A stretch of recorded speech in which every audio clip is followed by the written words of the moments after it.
തട്ടിപ്പ് വാർത്തയിലേക്കാണ് പോകുന്നത്. ചില്ലറ തട്ടിപ്പൊന്നുമല്ല നടന്നത്, വൻ തട്ടിപ്പാണ്. മെസ്സി ആരാധകരെ, അർജന്റീന ആരാധകരെ ഒക്കെ ലോകകപ്പിന് മുമ്പ് അങ്ങ് മുൾമുനയിൽ നിർത്തിയ നിമിഷമായിരുന്നു. ഇന്ന് വരും, നാളെ വരും, മറ്റന്നാൾ വരുമെന്നുള്ള ലേലം വിളിയൊക്കെ നമ്മൾ കണ്ടതാണ്. ഇവിടെ ജീവിച്ചിരിപ്പുണ്ടെങ്കിൽ കൊണ്ടുവരുമെന്ന് പറഞ്ഞ സ്പോൺസറേയും നമ്മൾ കണ്ടതാണ്. പക്ഷേ അതെല്ലാം അവസാനം വെള്ളത്തിൽ വരച്ച വര പോലെയായി പോയി എന്നുള്ളതാണ്. അത് മാത്രമല്ല, അതിനപ്പുറം വലിയൊരു തട്ടിപ്പിന്റെ വിവരങ്ങൾ കൂടിയാണ് ഈ പ്രഭാതത്തിൽ പുറത്തു വരുന്നത്. മെസ്സിയുടെ പേരിൽ നടന്നത് വൻ കബളിപ്പിക്കലാണ്.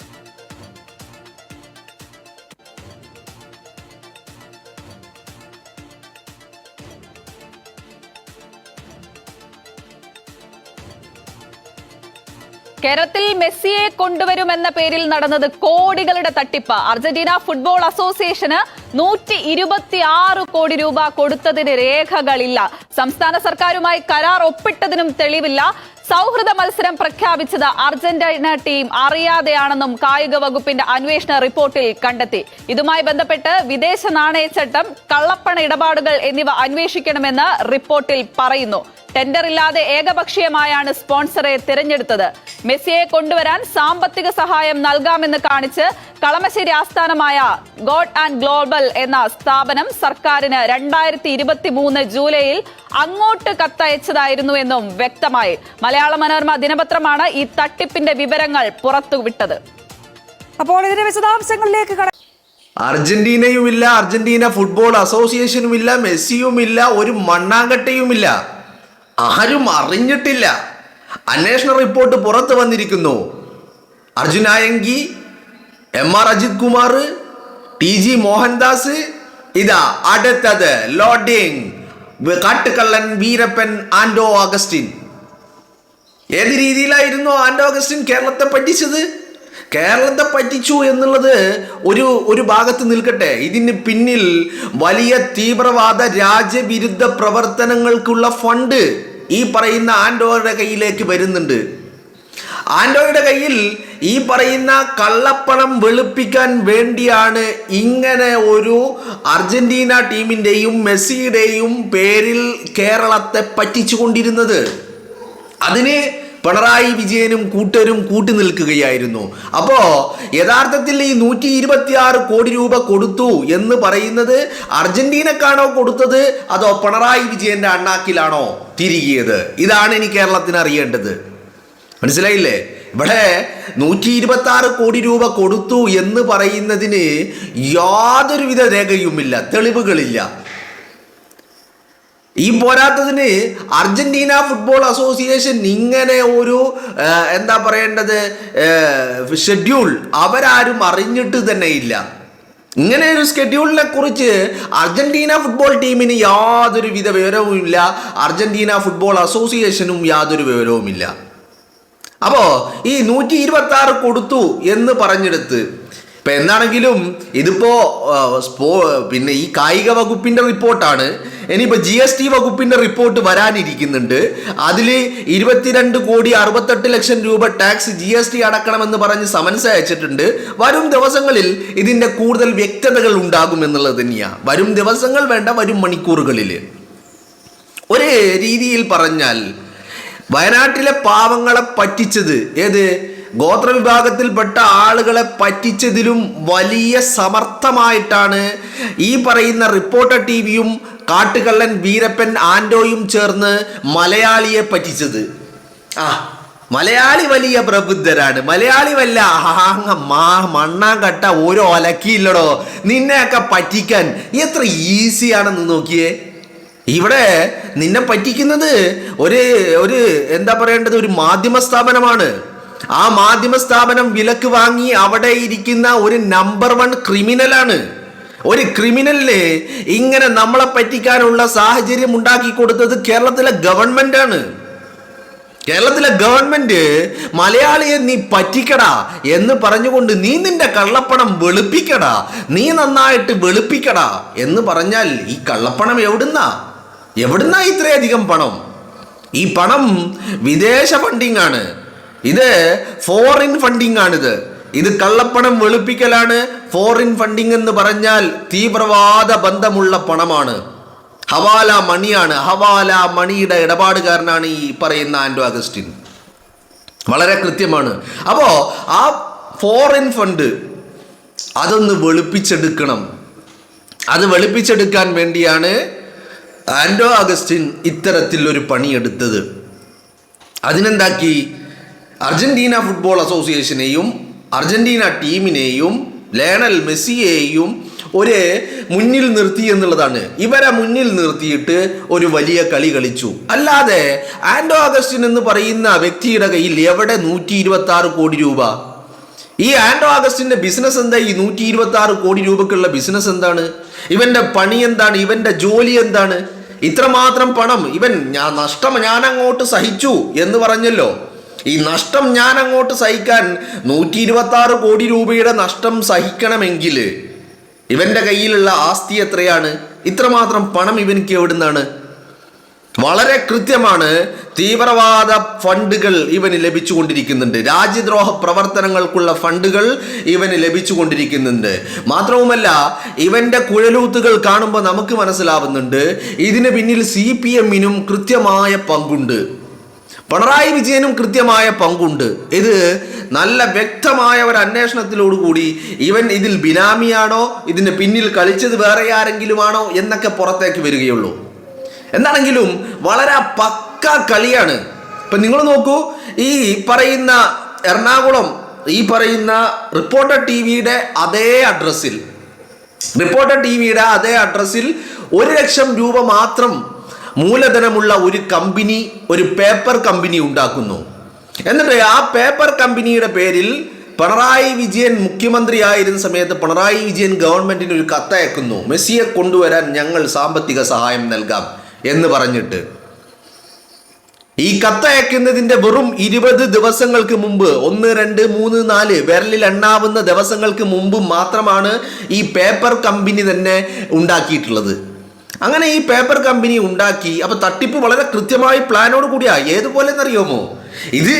ഇത് ഒരുപാട് സാമ്യതകൾ ഉണ്ട് കേട്ടോ. ഇത് ഒരു ചില്ലറ കളിയല്ലത്. ചില്ലറ കളിയല്ല എന്ന് പറഞ്ഞു കഴിഞ്ഞാല് നമ്മൾ കരുതും പോലെയല്ല. അത് ഞാൻ പറയാൻ കാരണം, ഈ പറയുന്ന തൈക്കണ്ടി വീണ കമലയുടെ പെൻഷൻ കാശ് എടുത്തിട്ട് ബാംഗ്ലൂരിൽ പോയിട്ടൊരു കമ്പനി ഉണ്ടാക്കിയല്ലോ.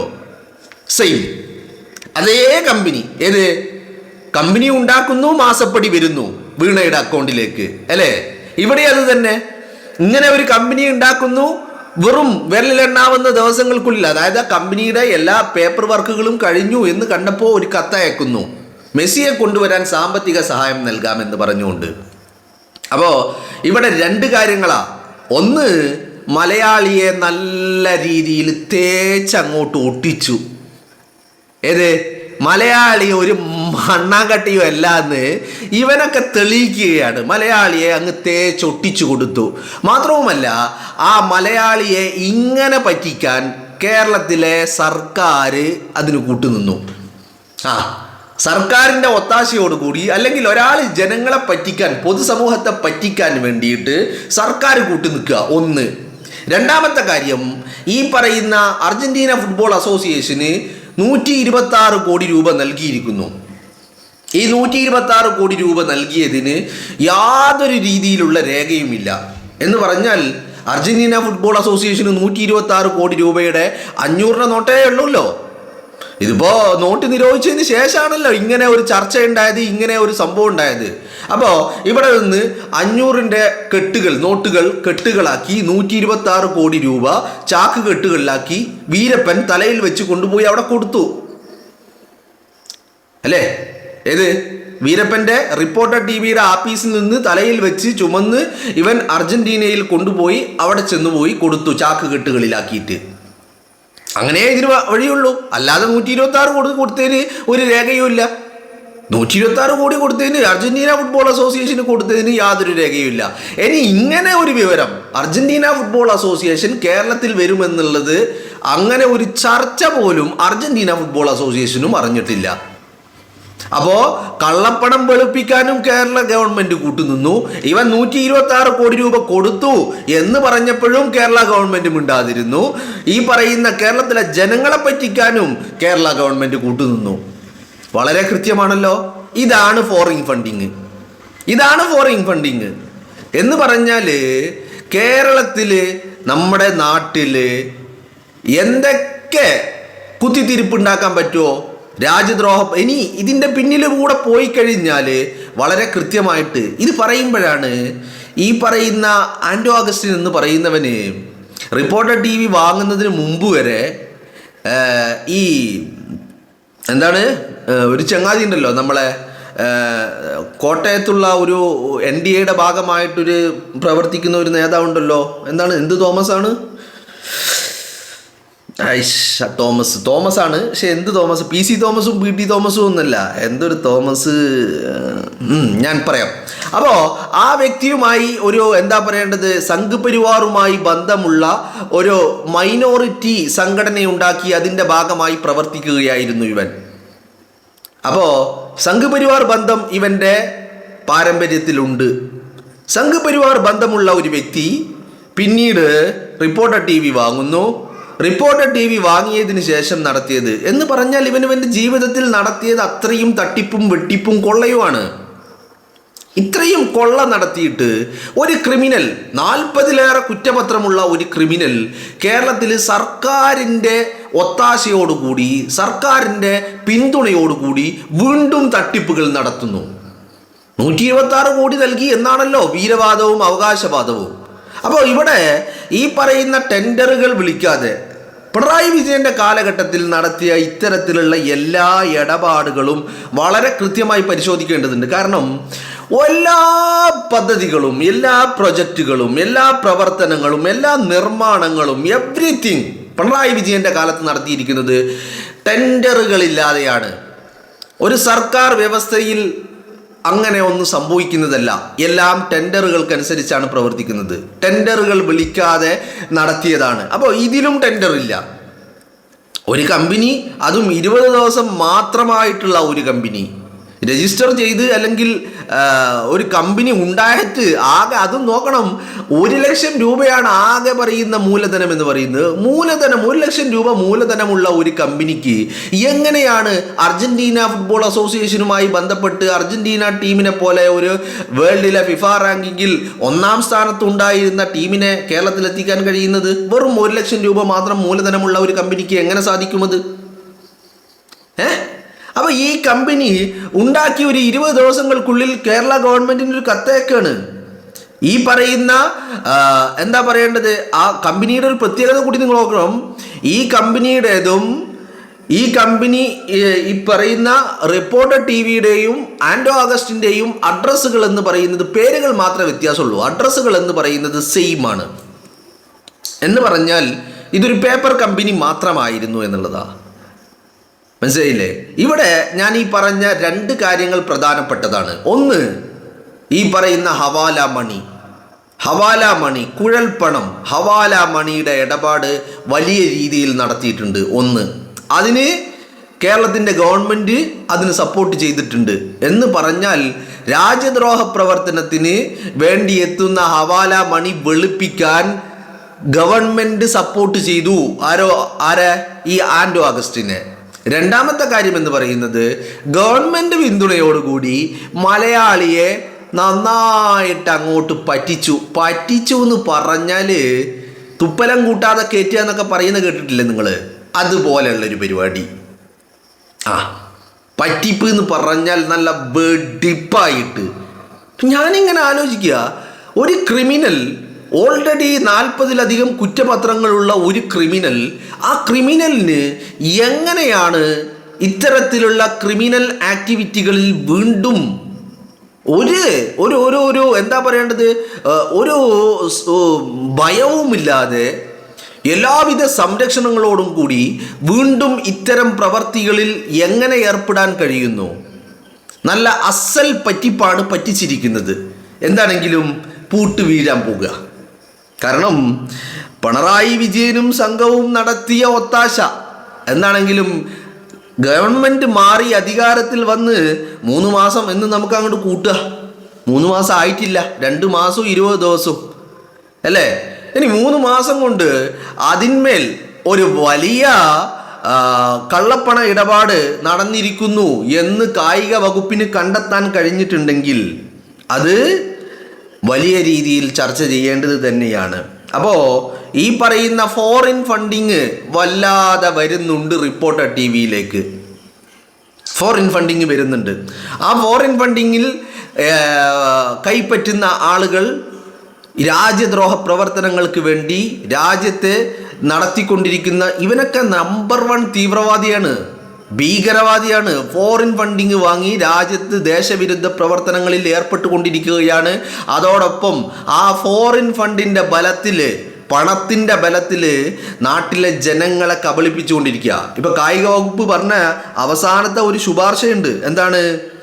ഈ പറയുന്ന സെക്രട്ടറി നൽകിയ റിപ്പോർട്ടിൽ ശുപാർശ ചെയ്യുന്നത് കേന്ദ്ര ഏജൻസികളും വിജിലൻസും അന്വേഷണം നടത്തണമെന്നാണ്. കാരണം ഇത് കള്ളപ്പണ ഇടപാട് ഒരു ഭാഗത്തുണ്ട്, ഒരു ഭാഗത്ത് കേരളത്തെ പറ്റിച്ച ഒരു കാര്യമുണ്ട്. ഫ്രോഡ് എന്ന് പറഞ്ഞാൽ പക്കാ ഫ്രോഡ്, ഫ്രോഡ് എന്ന് പറഞ്ഞാൽ പക്കാ ഫ്രോഡ്. അപ്പോൾ ഈ 2 കാര്യങ്ങളുള്ളൂ. കള്ളപ്പണ ഇടപാടുള്ളത് കൊണ്ട്, ഈ പറയുന്ന ഹവാല മണിയുടെ ഇടപാടുള്ളത് കൊണ്ട്, ഈ തീവ്രവാദ ബന്ധങ്ങൾക്ക് വരുന്ന പണത്തിൻ്റെ സോഴ്സ് ഇവനിക്കും എത്തിയിട്ടുള്ളത് കൊണ്ട് ഇത് കള്ളപ്പണ ഇടപാട് നടന്നിട്ടുണ്ട്. ആ കള്ളപ്പണം വെളുപ്പിക്കാനുള്ള പണിയാണ് എടുത്തിരിക്കുന്നത്. അപ്പം അതുകൊണ്ട് തന്നെ അത് കള്ളപ്പണം ഇടപാട് നടത്തി കഴിഞ്ഞാൽ അത് കേന്ദ്ര അന്വേഷണ ഏജൻസികളാണ് അന്വേഷിക്കുന്നത്. അപ്പോൾ അതുകൊണ്ട് തന്നെ ഈ പറയുന്ന വിദേശ നാണ്യ ചട്ട ലംഘനം എന്താണ് പറയുന്നത്? അപ്പോൾ അത് ഈ എന്ന് പറഞ്ഞാൽ ഫോറിൻ ഫണ്ടിങ് ആണ് അല്ലേ? ഈ 126 കോടി രൂപ നൽകിയിട്ടുണ്ട്. പക്ഷേ ഇങ്ങനെ ഒരു സംഭവമേ അർജന്റീന ഫുട്ബോൾ അസോസിയേഷൻ അറിഞ്ഞിട്ടുമില്ല. അപ്പൊ യഥാർത്ഥത്തിൽ 126 കോടി രൂപ നൽകിയത് എങ്ങോട്ടാണ്, ആർക്കാണ്, എന്താണ് ഇതിന് പിന്നിൽ? വളരെ കൃത്യമായ അന്വേഷണം നടത്തേണ്ടതുണ്ട്. അന്വേഷിച്ച് ഇത്തരം ക്രിമിനലുകളെയൊക്കെ പൊതുസമൂഹത്തിൽ നിന്ന് മാറ്റി നിർത്തിയിട്ട് ജനങ്ങളെ പറ്റിക്കാനുള്ള വീണ്ടും അവസരങ്ങൾ നൽകാതിരിക്കുക എന്ന് പറയുന്നത് ഒരു ഗവൺമെൻറ്റിൻ്റെ ബാധ്യതയാണ്. അത്തരം അവസരങ്ങൾ ഇല്ലാതാക്കണം. അത്തരം അവസരങ്ങളിൽ കേരളത്തെ വീണ്ടും വീണ്ടും പറ്റിച്ചുകൊണ്ടേയിരിക്കുക ജനങ്ങളെ. വയനാട്ടിൽ മരം മുറിച്ചത് ഗോത്രവിഭാഗത്തിൽപ്പെടുന്ന ആളുകളെ പറ്റിച്ചിട്ടാണ്. ആ പാവങ്ങളെ പറഞ്ഞു പറ്റിച്ച്, ആ പാവങ്ങളെ കബളിപ്പിച്ച്, അങ്ങനെയാണ് മരം മുറിച്ച് കൊള്ളയടിച്ച് വിറ്റ് നക്കിയത്. ഇപ്പോൾ മെസ്സിയെ കൊണ്ടുവരാമെന്ന് പറഞ്ഞ് പറ്റിച്ചത് അത് വയനാട്ടിലെ ഗോത്രവിഭാഗത്തെ ആയിരുന്നെങ്കിൽ ഇത് കേരളത്തിൻ്റെ പൊതുസമൂഹത്തെ ഒന്നടങ്കം പറ്റിച്ചു. പക്ഷേ ഈ പറ്റിപ്പിനൊരു പ്രത്യേകത കൂടിയുണ്ട്. ഇതിൽ കള്ളപ്പണം വെളുപ്പിക്കൽ ഒരു ഭാഗത്തുണ്ടെങ്കിൽ മറുഭാഗത്ത് ഗവൺമെൻറ് പിന്തുണയോടുകൂടി ഗവൺമെൻറ് പറയാ നീ പറ്റിക്കടാ, ഞങ്ങൾ ഉണ്ടടാ കൂടെ എന്ന് പറഞ്ഞ് കയറൂരി വിട്ടതാണ് ഗവൺമെൻറ് എന്നുള്ളതാണ്. അപ്പോൾ ഈ 126 കോടി രൂപ ആർക്കാണ് നൽകിയത്? ഇനി അർജന്റീന ഫുട്ബോൾ അസോസിയേഷനാണ് നൽകിയതെങ്കിൽ എവിടെ ഇതിൻ്റെ രേഖ? എവിടെ ഇതിൻ്റെ രേഖ? രേഖ വേണമല്ലോ. ഇതിൻ്റെ രേഖയില്ല. അപ്പോൾ വളരെ കൃത്യമായിട്ട് ഈ പറ്റിപ്പ് എല്ലാ അർത്ഥത്തിലും ഗവൺമെൻറ് സ്പോൺസേഡ് പറ്റിപ്പ്. പിണറായി വിജയൻ പിണറായി വിജയൻ പറഞ്ഞു കൊടുത്ത ഒറ്റ വാചകമേ ഉള്ളൂ, എൻ്റെ മോൾക്ക് വരുന്നത് നോക്കണം, എൻ്റെ മോൾ എത്ര സില്ലി മാറ്റർ അവൾക്ക്, അവളിങ്ങനെ പറ്റിച്ചുകൊണ്ടേയിരിക്കുക, നീ അതുപോലെ പറ്റിക്ക്. അതുപോലെ തന്നെ ഇവൻ ഒരു കടലാസ് കമ്പനി ഉണ്ടാക്കി, അതിൻ്റെ പേരിൽ പറ്റിപ്പ്.